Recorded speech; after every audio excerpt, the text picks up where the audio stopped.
Dear Benjamin Hull, Megan told me that you were worried, so we have prepared for you a visual presentation presented by Megan Biggs. I drew it, but I can't draw, as you will soon see. Okay, so this is Lisa's doctor. His name is Sir Robert, and he looks like a girl, but he's not. That's supposed to be his penis. He has a ponytail. Oh yeah, and he has two elastics, but I think it's like a bun. I made it like a hair thing. It just looks like a side 80s ponytail. Dr. Robert. Okay, so you have to do the narrative. I don't actually know. Like I couldn't recite it back. That's okay. fine. So this is what we'll start with. What happened on New Year's Eve?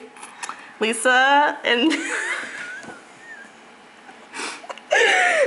Mitchell became intoxicated and then touched in inappropriate fashions with their lips. That looks like their tongues, but it's just their lips that are stretching far. And then, but the pH. Okay, now you like a Charles M. Schultz cartoon happening. You have to explain about the pH of his lips, and it burned you. You just explained it perfectly. No, you explain it. Because my pH is off so bad, if somebody touches me and their pH is off, it like literally burns my skin. Fact. So that you can see there where her lips are burned, there's fire coming off them. God, I suck. Okay, moving on. Lisa's blood cells. So when she went to the doctor, these are normal blood cells. Neurobiologist, Megan. Neurobiologist. Whatever the fuck. Like I give a shit. No, okay. And then these are Lisa's blood cells. Oh, they look like a caterpillar. They were all. That's my caterpillar. Stop making it into a horror movie, Lisa. It's a docudrama. And then some of them were crystalline with sharp, jagged edges. And these are the dead, like pearlized ones. Pearlized ones. And with the little dead blood cells around it. And these are the ghosting blood cells right here.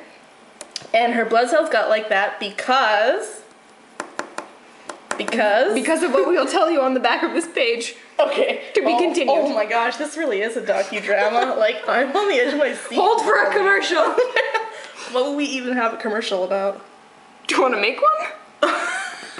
Wow. No, we don't look at that. We were researching. Megan couldn't draw a pancreas. It's not my fault. I don't know what a pancreas looks like. It's not like I spend my spare time looking at pancreas. Okay, reverse polarization of Lisa's brain. So this is Lisa's brain when she got to the doctor. With a lightning bolt. It was basically cut into sections, and like half of it wasn't communicating with the other half. That's why she could never drive, and why I always said she had like early onset dementia. Me and her brother Ian used to bug her and be like, "Oh, Lisa, you're so retarded." But it wasn't her fault. Her brain was cut into sections, and basically the 8% of the brain was keeping Lisa alive. She's only accessing 8% of it, and that 8% was like. That's wrong. She didn't understand that at all. Okay, well, only 8% of my body was keeping me alive. Oh, okay, sorry. Most of that was located in my brain and in my heart. Everything else died off. But then how? Due to what we will tell you on the other side of this page. Was your pancreas and liver even working? No, not really. Okay, so these are all the organs that weren't working. Yes. Yes. Okay, so we have kidney, liver. No, pancreas. And pancreas has steak in things because Lisa said it looked like a steak or like a gourd. Jimmy Gourd and Jerry Gourd. And you have a liver, and why did I write left? You told me to write left. This is your fault. The L. Never mind. Megan has no idea what she's talking about. Kidneys. That's a pituitary gland. They always say in sex ed in like grade 4. No wait. They start teaching that at grade 6. That it looks like a peanut. So I tried to draw a peanut, but I'm just not good at drawing. It doesn't. It looks like a jelly bean, but that's okay. Mine probably looks like that, actually. It looks like a peanut. And C1 and C2. What are C1 and C2? They're the joints that cause TMJ, which I also have, which is not listed on this. Okay, we forgot some stuff. And skin, Lisa's skin basically has had the propensity to like bleed whenever and just like randomly fall off. So she basically had like a Hannibal suit where her skin was, you could like zip it up and Basically, I could crawl out of it if I wished. It's a skin suit, and shows where her skin like kept falling off and bleeding and stuff. Because the inner and outer layers were dead. Sometimes when I'd want to hang out with her, she'd be like, I can't, my skin's bleeding again. I'd be like, you're bleeding? She'd, no, my skin is. I don't understand what is happening.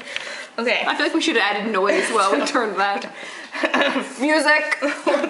You know how like little kids' books where you turn the page and it goes ding, and makes that little noise? Never mind.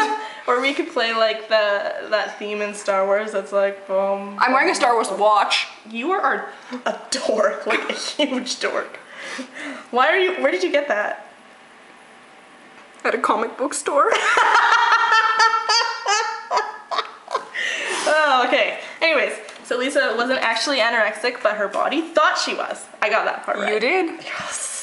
I'm gonna be able to recite this now when people like ask me what's wrong with you. After you tell them what was wrong with me. Lisa had anorexia. No, FYI, Megan told my brother before I got to tell my brother. Well, okay, if you actually like knew how to communicate and talk to your brother every once in a while, maybe you would have told him before I did. I just naturally assumed you would have told him because it was like a couple weeks after the point. A couple weeks, I got back on Wednesday. Whatever, okay? I don't measure time very well. I was taking a nap, alright? I was taking a nap for 3 days. Okay, so death takes its toll, my friend.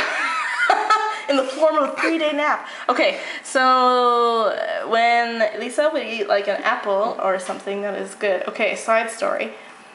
Jesse has this thing called the he has this is our commercial. Yeah, this is our commercial. Jesse, my roommate from the House of Commons, has this thing called not a daydreamers forum, but some kind of forum where a bunch of hippies come to the house and they talk about like, I don't know, ways to stop pollution or smoke more pot or something like that. Anyways, they're like the sun tots on Stop the Smoggies.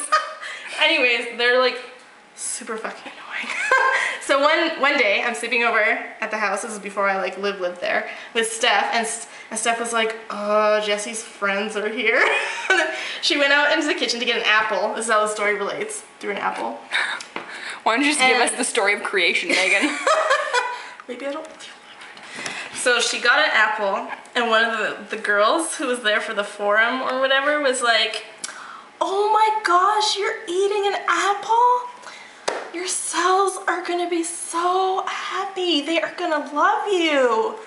And Steph just like looked at her and just like walked out of the room, and she was like, I wanted to punch her in the face. Anyways, that's the story. So whenever I see an apple, I always think of how she said, like, your cells are gonna be so happy. I'm like, well, they probably don't give a fuck. Were they the type of hippies that like, oh, don't eat meat because they don't want to kill animals? Oh, yeah. You should take them outside and show them a sunflower and be like, look at that, bitches. You're killing that too. It's alive enough to look at the sun. It's possible. Anyways, they're like, I just hate them. Anyways, I'm such a good Christian. Lisa beats anorexia. So she would eat an apple and her cells would be so happy, except they wouldn't because they would think that the apple was like sugar or toxic. So they'd be like, get out of here, you're gone. And then when she would eat sugar or cotton candy, her cells would be like, yay, oh my god, oh my god, oh my god. But it's actually not that good for her. So then Lisa's body thought it had anorexia and that it was dying because the poles are reversed. Now explain about the reversed poles, because we haven't gone over that yet. Yeah, we have. That's it, my friend. Okay, so the whole reason Lisa got all this stuff was because she was born without the thing. It's a glucosamine complex.